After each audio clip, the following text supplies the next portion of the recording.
কর্মসংস্থানের দাবিতে রাজ্যব্যাপী ডিওএফআই আন্দোলন সফল করুন। কর্মসংস্থানের দাবিতে নেশার বিরুদ্ধে ডিওএফআই আন্দোলন সফল করুন। এই আজকে মিছিল থেকে বাস্তবে বিভিন্ন দপ্তরের শূন্য পদগুলো দ্রুত গ্রহণ করতে হবে। এই আউটসোর্সিং এর মাধ্যমে নিয়োগ প্রক্রিয়া আরম্ভ করতে হবে। বিলোনিয়া কাঞ্চনজঙ্ঘা রেস্ট অফিস দিতে হবে। এই গ্রামে গ্রামে স্কুলগুলি বন্ধ করা চলবে না। এই হাসপাতালগুলিতে এই বিলোনিয়া হাসপাতালে বিভিন্ন ডাক্তার বিশেষজ্ঞ ডাক্তার নিয়োগ করতে হবে। কর্মসংস্থানের দাবিতে নেশার বিরুদ্ধে রাজ্যব্যাপী ডিওএফআই আন্দোলন সফল করুন।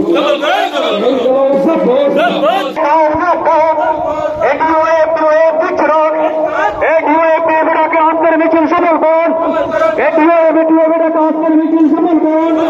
মিছিল থেকে আন্দোলন শিক্ষা স্বাস্থ্য দপ্তরের সমস্ত সুযোগ অবিলম্বে পূরণ করতে হবে।